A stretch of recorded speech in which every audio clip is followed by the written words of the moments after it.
Hello, you beautiful souls, and welcome back to House of Enlightenedhood. I am Lena Lemos, and I am so grateful that you are here. Today's video is a little bit of an experiment. It is an idea that I had that I think could be really powerful and beneficial. You know how so many intuitives and astrologers do a month ahead projection, what to expect for the month of November. I thought instead we could rewind, reflect, introspect. If I've learned anything on this journey, it's that we are all going through the same things. It might look a little different in our lives and how it manifests, but deep down, they are the same lesson. So whether or not you are going through the same things as me, I also believe that wisdom is currency in the new earth. So even if you're not experiencing it right now, chances are there will come a time when you are experiencing it. It is like power food hour at my bird feeder right now. So if you hear lots of little clawing and yapping, there's some bird battles going on. The house finches aren't being nice to the house sparrows right now, so it's a whole thing happening over there.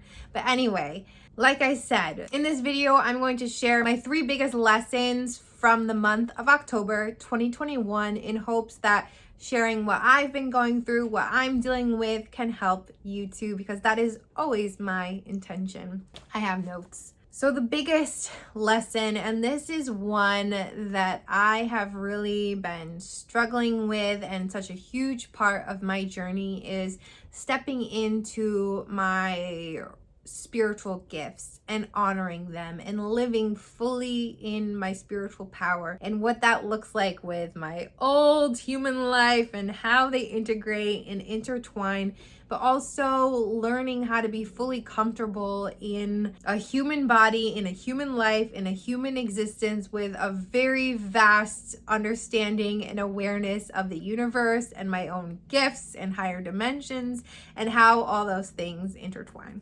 Recently, or I guess in the past year, my ability to channel, and I don't like that word, I don't know what other word to use, has really opened up, and it's something that I can no longer ignore. I am very clear cognizant, and a lot of times it is just a very fluid stream of consciousness that flows through me.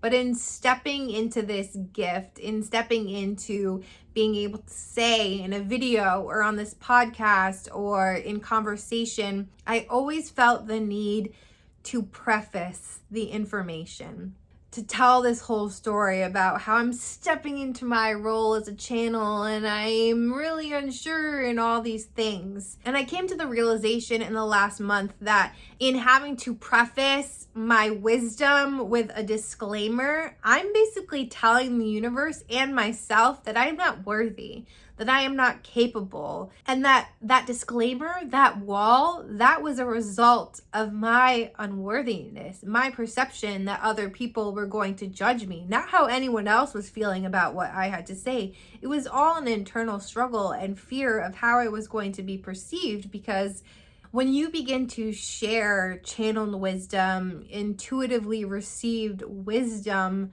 we still live in a society that doesn't necessarily accept that. So to openly be able to share those things without a disclaimer is a level that I am slowly getting to and unpacking, as so many of us are with our gifts in this lifetime. Because if we're stepping into these gifts in this lifetime, chances are we've done it in past lifetimes and most likely been persecuted for it.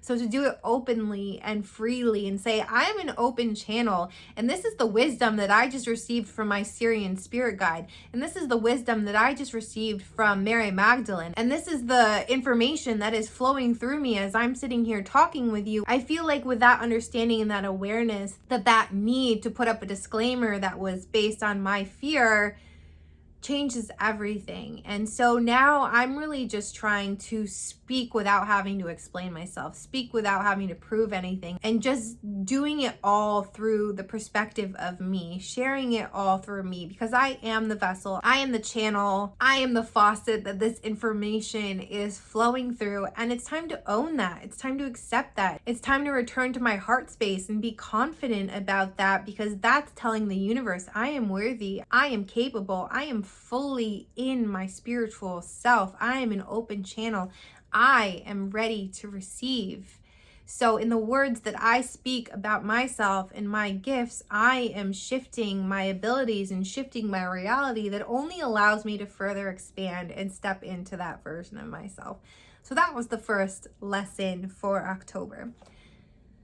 The second lesson that has been coming through for me is it is okay to not finish things. If you are a generator like me, you may understand the idea of putting your energy into these projects and not finishing them. I, for my whole life, have always felt like I'm doing a little over here and doing a little over here and doing a little over here, but I'm not doing anything well, and I'm kind of mediocre at everything. And it just really is a huge lesson on self-worth and shame when we let these unfinished projects get to us or think that they relate to our self-worth or our capabilities as a human in any way. It is okay to let go. It is okay to walk away from things.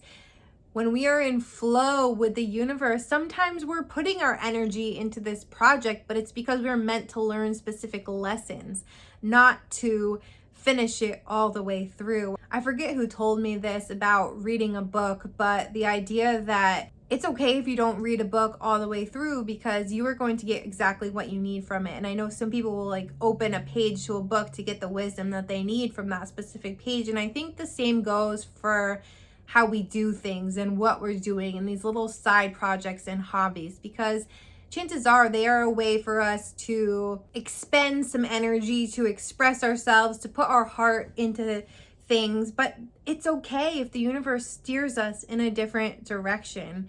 For me, recently, my biggest project to walk away from is I started a TV show in the spring of this past year, and I completed the first episode, edited it, put it out into the universe, and it was so healing to my inner child.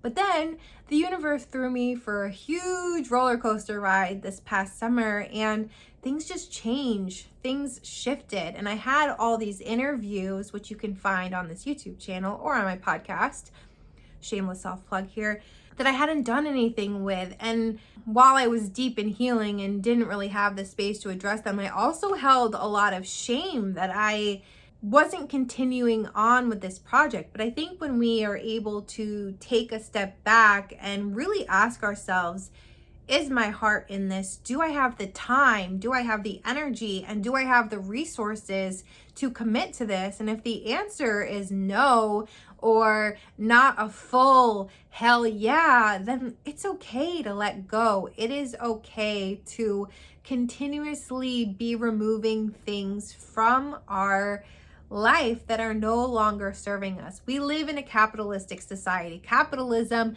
thrives on efficiency from point A to point B. It's the same every time. It's done. Bing, bang, boom. I don't know, bada bing, bada boom. Is that what you say? I'm a New Jersey transplant, but that feels like a New Jersey thing to say. It's this idea of capitalism that really has ingrained into us efficiency, doing all the things, all these things we think we should be doing, and finishing these projects or else we're a failure. And I'm here to say, you are not a failure. It is okay to walk away. It is okay to change your mind. It is okay to leave things unfinished. Trust, listen, ask yourself, is this really serving me? Is this what I really want to put my energy into? Is this how I want to show up and spend my time and energy right now? And if the answer is no or not a hell yes, then just let it go.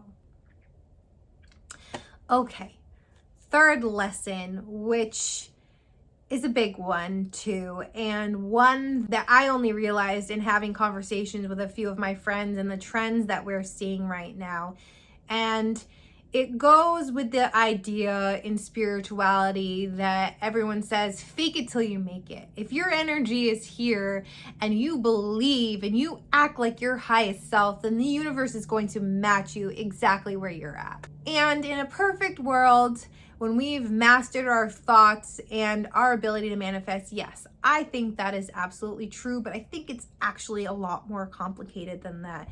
And from what I've noticed, if you think about ebb and flow or the tides, we're constantly moving backward and forward always. So when we're on this healing path, it can very much feel like, all right, I've healed, now I'm doing all the things, and now I'm going to take this big leap forward.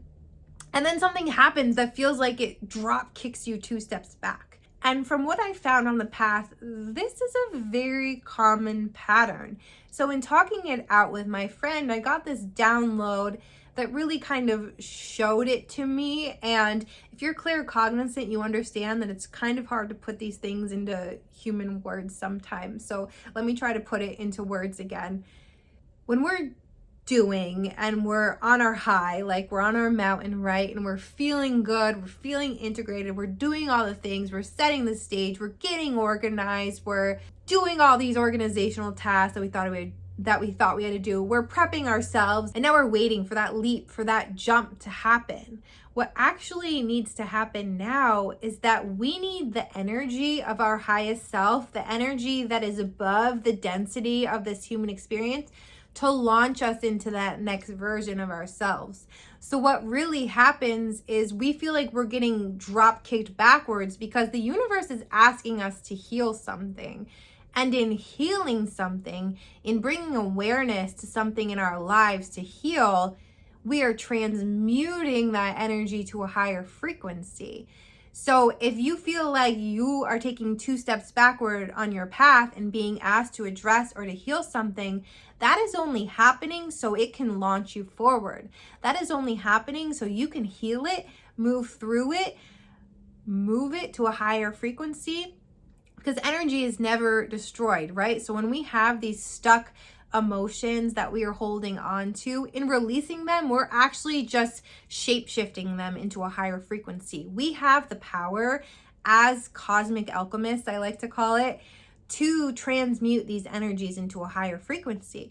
So in transmuting these energies to a higher frequency, we are raising the vibration of this vessel, our body, our auric field, that then is going to catapult us, launch us into this next version of ourselves. And because we already did all the human 3D things, now we're like launched right into this new reality. The healing and the transmuting is really what is launching us forward. So if you feel like you have all this momentum, you're doing all the things, you are so ready, the universe is finally going to give you everything that you need, and then you have a setback, welcome it with love and compassion, because that setback is the launching pad, the rocket launcher into this next version of you. And how beautiful. The other vision that I've seen, and I know a lot of spiritual teachers talk about it like this, is that think about the experience of being a soul, being in your mother's womb, having this awareness of a soul, and then you're going through the birth canal. It's dark, it's restrictive, it's scary. You're oftentimes stuck there for longer than you'd want to be, and then you're shot out into this new reality, this new dimension with bright lights and people looking at you, and you're like, what the fuck is going on? But during that period, from let's call it the other side to earth side, there's an amnesia that happens. And the same thing happens when we're in these valleys, we're in this darkness, we have all this momentum, we feel like we're, kicked while we're down from the universe, and then we almost have this amnesia about where we were going in the first place. Everything we were working towards crumbles, we've lost all of our spiritual gifts and our connection, and we're feeling so down on ourselves. But those are those moments of amnesia. Those are the moments that we are in the really tight, restrictive, dark, scary as fuck birth canal that then is going to launch us into this next life, this next version of ourselves, this next chapter. So if you are feeling like you are in a low, that just means you are about to be launched so high. So keep going, keep trusting, keep doing the work, and keep healing, because it's your healing that is going to launch you. It's your healing that is your superpower into the next version of you. So those are my 3 biggest lessons for October. I would love to know if you liked this, if this is a cool idea to do a reflection on the month we just had instead of more of a projection of the month ahead. Because again, I think in sharing our experiences, I think in feeling less alone in this crazy, messy dance between the spiritual and human experience, that's where we find validation. That's where we find empowerment. And I think there's much different energy and tension that comes with that versus this is what's going to happen when this transit or that or this, because I think at the end of the day, we're still human and we are still having these experiences, and to be able to reflect upon them and grow from them, again, that's our superpower. That is the power that we hold over any projection or vision of the future. All we have is right now. Sending you so much love and so much light, and we will talk soon.